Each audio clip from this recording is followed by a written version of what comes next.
जगते जादू फूकेंगे नींद बंजर कर देंगे नैना ठगने।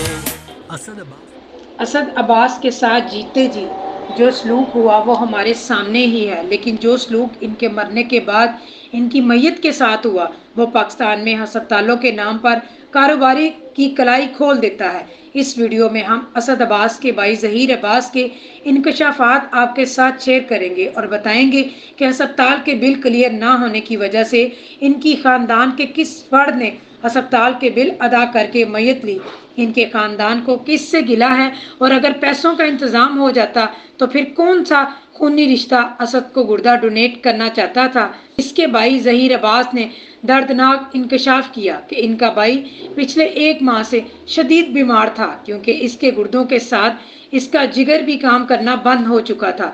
इसलिए असद का पूरा जिस्म सूज चुका था और वो लागिर होता जा रहा था। असद की फैमिली उनको सरकारी अस्पताल लेकर गई, जहां कोई बात ना बन सकी। नाज़रीन, जब असद की डेथ हुई तो अस्पताल का बहुत ज़्यादा बिल बन चुका था, जबकि इनकी फैमिली कई माह से इनको अस्पतालों के चक्कर लगवा रही थी, तो इनके पास वक्ती तौर पर पैसे मौजूद नहीं थे। उन्होंने अस्पताल की इंतज़ामिया से बात की कि आप डेड बॉडी हमें दे दें, हम तदफीन के बाद इनके बिल क्लियर कर देंगे। तो उन्होंने कहा कि पहले आप बिल दें, इसके बाद मैयत आपको दी जाएगी। जब असद की डेड बॉडी को रोक लिया गया तो इनके खानदान वालों ने आपस में पैसे जमा करके अस्पताल इंतजामिया को जमा करवाए, जिसके बाद अस्पताल के बिल्स को क्लियर किया गया। तब जाकर अस्पताल इंतजामिया ने असद की डेड बॉडी इनके लवाहकीन के हवाले की, जिसको लेकर वो घर आए और कफन दफन का इंतजाम किया। ज़हीर अब्बास ने मीडिया को बताया कि असद अब्बास पिछले कुछ दिनों से शदीद बीमार थे। उनका जिगर काम करना बंद कर चुका था, उनका शुगर लेवल बिल्कुल डाउन होकर 25 पर आ गया था, जो इनके लिए बहुत मुश्किल था। इसके बाद इनका एचबी बिल्कुल काम नहीं कर रहा था। डॉक्टर्स ने 1 माह कबल इनकी सेहत के बारे में जवाब दे दिया था, जब इनका बचना नामुमकिन था, क्योंकि गुर्दों के लिए तो डायलिसिस मौजूद थे, लेकिन जिगर का कोई मुतबादिल हल नहीं था। इसके जिस्म में खून का कतरा भी बाकी ना था।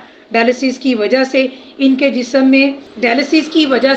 जिस्म में जहर फैल चुका था और गुर्दों की बीमारी के साथ साथ इनके हेपेटाइटिस के साथ भी जिस्म में जहर फैल गया था और गुर्दों की बीमारी के साथ साथ इनको हेपेटाइटिस से भी लाहक हो गया, जिसकी वजह से इनके पेट में पानी पड़ गया। ये अमल कई माह जारी था। शुगर की वजह से इनके जिस्म के जिस हिस्से पर भी इंजेक्शन लगता वहां जख्म बन जाता, जिसके बायस इनकी हालत मजीद खराब होती जा रही थी। जब इनके पेट से मुसलसल पानी निकाला जा रहा था तो इस वक्त के बाद असद के पेट में पीप पड़ना शुरू हो गई, जो टीकों के जरिए निकाली जाती थी।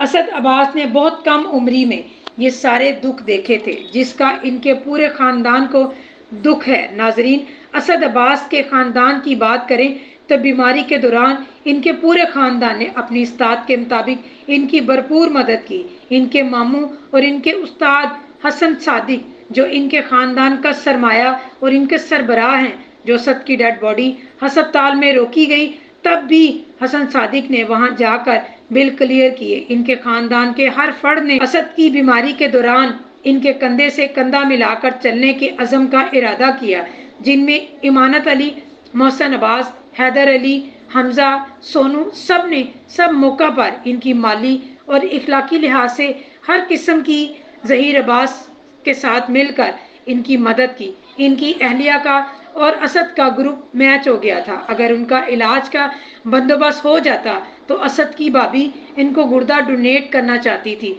इनका खानदान तो हर तरह की कुर्बानियां दे रहा था, वो तो इसको बचाने के लिए हर हद तक जाने को तैयार थे। अली अब्बास ने तो अपना सब कुछ अपने छोटे भाई पे वार दिया था, वो हर वक्त उसके साथ मौजूद था। उन्होंने असद के इलाज के लिए अपनी सेहत की भी परवाह ना की, बल्कि वो हर वक्त असद के इलाज के लिए पैसे जमा करने में लगे रहते थे। जब असद का इंतकाल हुआ तब भी उन्हें मुल्क कंसल्ट के लिए गए थे, लेकिन इनकी किस्मत کہ بھائی کا علاج نہ ہو سکا، وہ ترستے اور ایڑیاں رگڑتے علاج کی بھیک مانگتے ہوئے اس جہاں سے اگلے جہان چلے گئے۔